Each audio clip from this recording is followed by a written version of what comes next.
भक्त और भगवान की जय। सब ठीक हो? हाँ जी जी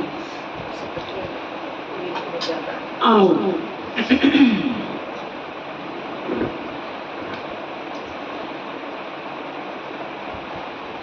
यूं तो दुनिया के सब काम हो रहे हैं,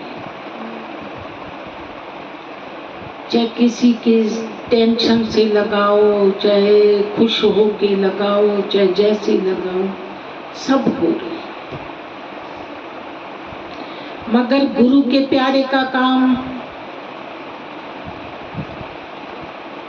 है वो तो बिल्कुल ही अच्छे से अच्छा होना चाहिए, क्योंकि गुरु का प्यारा जब भी कुछ करता है उसका मन गुरु चरणों में दौड़ जाता।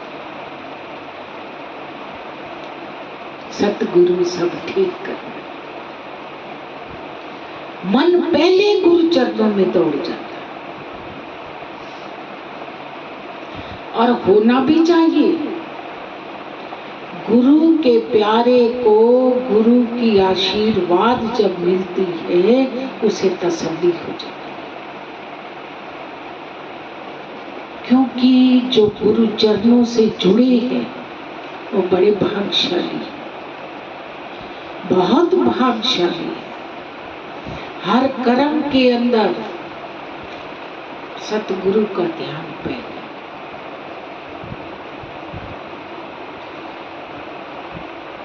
जो नहीं जुड़े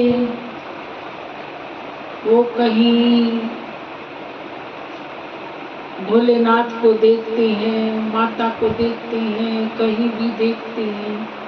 जो जुड़े हैं उनका एक ही ठिकाना, बस गुरुदेव की चरण शरण। और जिसको गुरुदेव की चरण शरण मिल गई उसको और क्या चाहिए।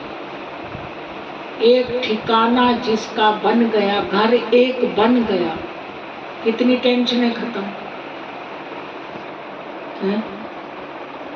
और किराए पर होंगे, अभी उठाना ना पड़े, पता नहीं कब उठा दे, तो गुरु का प्यारा तो तसल्ली से बैठा, कोई उसे हटा नहीं सकता, कोई उसे गिरा नहीं सकता।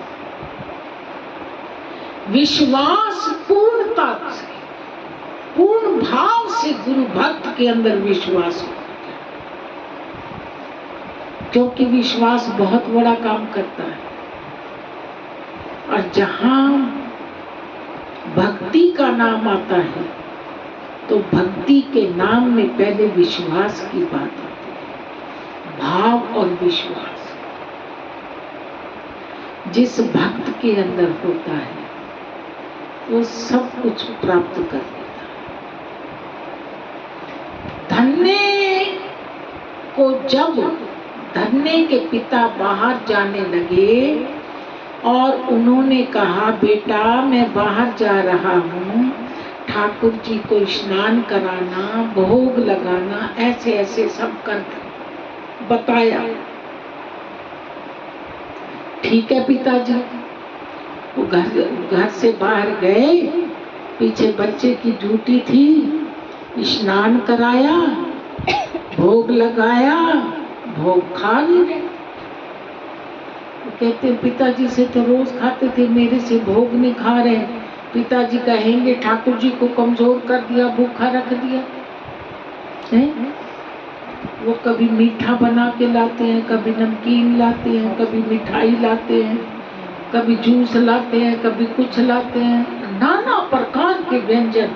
कब क्या पता ये पसंद ना हो, ये पसंद हो, ये पसंद ना हो, ये पसंद हो, नाना प्रकार के व्यंजन इकट्ठे करते हैं। मगर भगवान जी ने तो जिस भाव से भोग लगाना था वो लगा लिया, मगर उसे पता ना चला। उसने ये समझा कि प्रत्यक्ष होके भोग लगाए। भगवान जी से कहता है आप नहीं खाओगे तो मैं भी नहीं खाऊंगा, मैं भी भूखा बैठा। 8 दिन भूखा बैठा रहा। 8 दिन के बाद भगवान ने सोचा बच्चा है, अरे ये तो भूखा मर जाएगा। भगवान को प्रकट होना पड़ा। बिहारी लाल की जय। देखो उसकी भावना, भगवान को प्रकट होना पड़ा। प्रकट हुए और भोग लगवा रहा है। भगवान बड़े चाव से खा रही है। पता है क्या कह रहा है? भगवान मेरा भी ख्याल रखना, मैं भी 8 दिन का भूखा हूँ, सारा कुछ न खा जाना। भगवान मुस्कुराने लगे। इसमें कोई छल कपट नहीं था, इसमें उसका भाव भरा था। ये भाव की बात है। भगवान को भाव के अंदर प्रकट होना पड़ा। ये भक्त का भाव था और भाव ने इतना काम किया। तो जिस भाव से जो इंसान बंधा होता है, जुड़ा होता है, मेरे प्रभु सब जानते हैं। भाव और विश्वास जहाँ होता है प्रभु, इसलिए गुरु चरणों से जुड़े रहो। भाव और विश्वास बनाए रखो, जीवन में आनंद लेते रहो। बस पाठ करते रहो। एक फरियाद है, श्री योग जी कृपा करो। ये फरियाद है, इसमें फरियाद में सारा कुछ आ जाता है। कृपा करो शब्द के अंदर सारा कुछ आ जाता है। अब इसका जाप करवाने जा रहे हैं, पता है ना आपको? हाँ।